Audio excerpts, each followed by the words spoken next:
Hey everybody, welcome to Last Week from the Table for November 3rd, 2020. I'm your host, DM Gallibond. So, what would happen if they had a holiday and nobody came?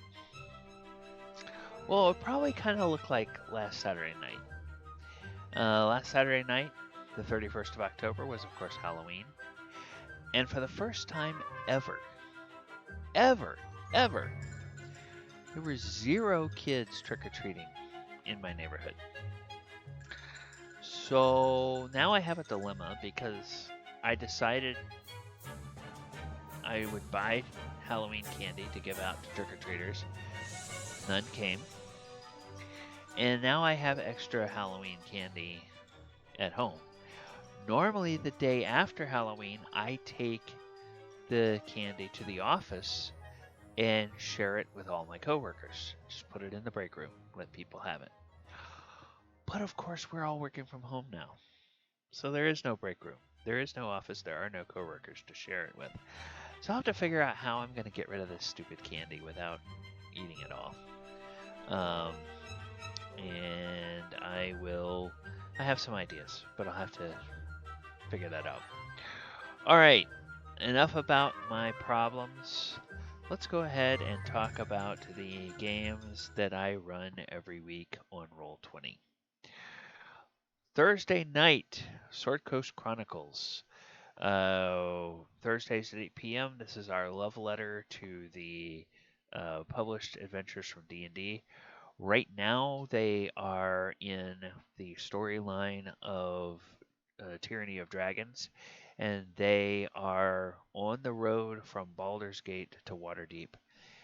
And a couple of things happen. The first thing that happened is that one morning, their ally Jamna Gleam Silver came to them and showed them fragments of bone that were being hidden in their porridge.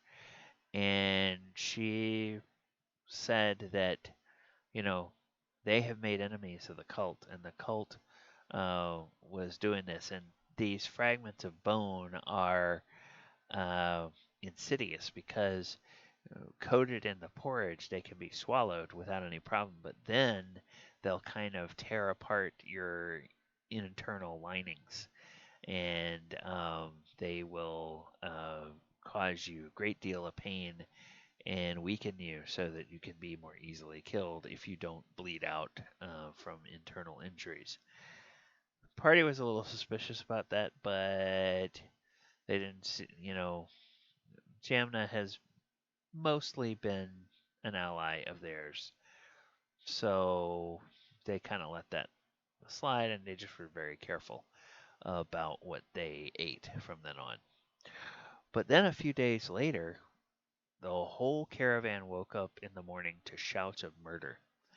Turns out one of the cultists had been killed right outside their own wagon. Uh, the cult member who was shouting murder said that it had been stabbed in the back, and when the party showed up along with other people, an accusing hand went out towards the rogue, pointing at his short sword and saying, "I bet he did it. He's he's been trouble since we got on this caravan. He probably killed him. Somebody take his sword and check it and make sure if it's bloodied." Well, the rest of the people on the caravan don't really like the cultists that much because they're kind of sour and uh, gruff and standoffish, and they don't make friends very easily. Meanwhile, the party have been the first to help defend and assist people and do this, that, and the other. So they've gotten along very well with most. So most of the people in the caravan, including the caravan master, are like, all right, all right, all right, enough of this. And somebody did inspect the weapon, and of course it wasn't bloodied. It hadn't been used. And to the eye of a soldier, the short sword hadn't even been recently oiled, so it hadn't been, nothing had been wiped off of it recently, so they knew it hadn't been used. But the cultists had to go bury the body, and Brock, one of the PCs, decided he was going to stay behind and go inspect the body after the caravan took off. So he sort of hid himself while everybody was getting ready to go, and then he trotted off to where they buried the body and started digging it up. While he was doing that, who shows up but Jamna Gleamsilver? And Jamna asked what he was doing. He said he wanted to find out how the cultist died, and Jamna, you know, putting a hand on her sword, which for a gnome is kind of a long sword, but Brock realized, for a human sized character, that would be a short sword. And she says, "Gosh, I wish you wouldn't do that. I thought we could be friends."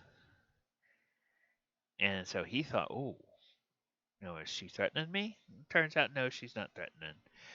She was concerned that if he discovered the truth, he was going to tell that she was the one that killed the cultist. They had a meeting of the minds. They decided that both they're both suspicious of each other, but they hate the cultists enough not to let that ruin their working truce. So they decided to go back and join back up with the caravan and continue the journey. Well, they finally get to Waterdeep. When they get there, they see that the cultists split off from the rest of the caravan. And instead of heading to the markets, the cultists make for the north gate of the city because they're coming in from the south. They make straight for the north gate, and they thought, oh man, they're not even going to stop. They're going to keep going. Well, no, they get to the north gate and they go to the warehouse district. And they watched the caravan put their wagons in a large warehouse where there are other wagons of similar style and where they saw other people that have symbols of the cult of the dragon hanging around. So they know, oh, there's a whole warehouse full of wagons. So this is like some sort of convergence point. Okay, maybe something's going to happen here. So they decided they would hang out in Waterdeep to find out what happens. Now, meanwhile, Jamna was still tagging along with them, and when Thaldor the rogue said he needed to go to the Thieves Guild, Jamna offered to take him. Jamna takes him to the Thieves Guild, but along the way, they notice little bobbing uh, tiny beholderkin called a gazer was floating along, kind of looking at the streets. And Jamna, being a member of the Zentarum, quickly pulls Thaldor into an alley to get out of the potential line of sight of this gazer and tells him that that gazer must be connected to the Xanathar Guild. Xanathar is the crime lord who thinks that he owns the underworld in Waterdeep. And the Xanathar and the Zentarum kind of are at odds. There's something of a cold turf war in Waterdeep because the Xanathar thinks that everything that happens in the criminal world there should belong to him. The Xanathar do not recognize anybody's authority in the criminal underworld aside from themselves. So they work as a network with local thieves guilds, but they, basically think that they should have free reign over everything in the Sword Coast. So there's trouble brewing between those two groups. And they eventually get to the Thieves Guild, where Jamna makes contact with another Zentarum member who's a muckety muck in the local Thieves Guild. And Thaldor makes kind of a rash decision. Says, hey, can you guys help me out? or help me and my party out. Uh, we can pay you, but there's something we'd like you to do. I'm like, okay, what do you have in mind? I'd like you to steal a wagon. Steal a wagon. From where? Well, there's this warehouse on the north side of the city. And you see, this cult has these wagons, and they've stolen treasure. And we would like you to steal the wagon, take the wagon to Candlekeep, but oh, by the way, you can keep 5% of what's in there. And I'm thinking, what the hell does he think he's doing? And so I had to say, okay, how would Jamna how would Jamna react to this? And Jamna says, yeah, there's only one issue with this. This cult is loyal to Tiamat, and all the treasure they've stolen has been stolen with the help of dragons. So essentially, he's asking you to steal treasure that dragon has taken for itself, or by extension, has taken for Tiamat. And they're like, yeah, okay, we're not going to mess around with any stuff that is done with that. Oh, Thaldor, Thaldor's player was mad, but that was fine. That was fine because it's like, okay, that's a really hasty, not very well thought out plan, and I just didn't think that that was going to have much success of working anyway. So I said, no, no, no, no, no, no. You can't go around getting NPC thieves guilds to do your dirty work for you. If you guys want to do something, you all have to come up with a plan to do it yourself. So that was the DM sort of nixing what the DM considered to be a bad idea by one of the players. Now, yeah, it's yeah. Who's to say whether I was right or wrong with that? But that's the way it played out. And the thing that made it even funnier is that uh, Brock's player, said, "Damn it! I had the chance to kill her in those woods. I should have just killed her when she told me that she was the one that killed the cultist." Uh, and then we wouldn't have this problem. And I was thinking, yeah, that would have changed it. And so then Faldor may have been able to make some persuasion rolls and leave out some key details, and might have actually been able to get the Thieves Guild to do that. Because, yeah, if there hadn't been somebody there that knew all about the connection to Tiamat, and of course he wasn't going to tell him that information. Um, then you know they might have been persuaded to help, and that could have thrown a big monkey wrench into the plans of the Cult of the Dragon. But we'll never know. So maybe the characters will decide, or the players will decide they want to do something about that. Anyway, we about ran out of time for the session there, so we will pick up with the party still in Waterdeep. A couple of people want to go to the Yawning Portal and scout around, put their ear to the ground, see if they can hear any rumors about stuff that's been going on, and we will see from there. You can join us Thursday nights, 8 p.m. on my Twitch channel, twitch.tv/Gallibond, to find out what's going on there. Now, Saturday night, we normally play the Lost Mine of original D&D. That is the Lost Mine of Phandelver, but with all the characters and the monsters and the rules replaced by their counterparts from original D&D. So it's the same story of the Lost Mine of Phandelver, but told with the rules and against monsters and with PCs that conform to original edition rules. That is kind of an exercise in seeing how the same story plays out differently when you have a different rule set. So the players seem to be enjoying this. However, we did not play on Saturday night because several of my players have very young children, and while there were no trick or treaters in my neighborhood, in the cities where they live, there were organized events supposed to be socially distanced for young kids that would allow them to still have kind of the fun of Halloween, but modified with the realization that we're living in a COVID world. So we decided to skip the session since a few people wouldn't be able to make it, and we will reconvene next Saturday at 7 p.m. All right, and on Sunday at 2 p.m. Eastern, we play The Walker of Waterdeep. This is a planeswalking campaign. Characters had been in Ravnica, had finally solved the mystery of who was trying to kill the party members, and they were able to leave Ravnica and go to Kamigawa, which is their next destination.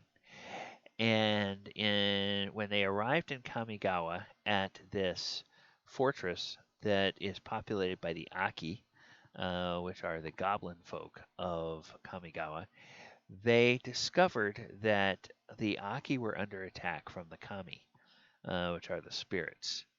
And there were several different kinds of spirits attacking. So first of all, they had a skills challenge to see if they could help the Aki repel some of the invaders. That succeeded. Then they had a fight where a group of the invaders was able to break through and fight the PCs directly.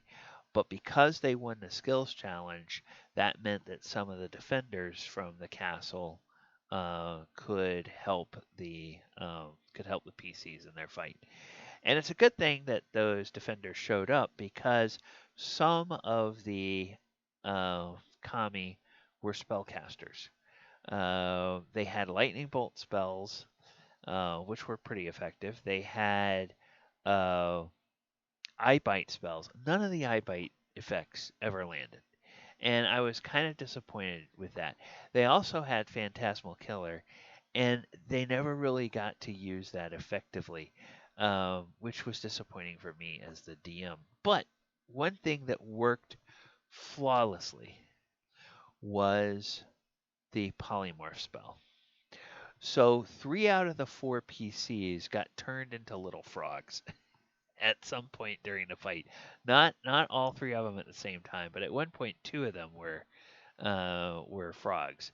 And so when half the party isn't able to participate in the fight, everything started to go very badly for the PCs until the castle defenders showed up and started helping. So it was a tense and, yes, kind of a humorous battle because ribbit, ribbit, a couple of the PCs, and they were getting into it. They said, well, okay, I hop around. Um, and these kami are kind of nasty, uh, nasty spirit creatures that were attacking. And they finally got to the end of the battle. They prevailed.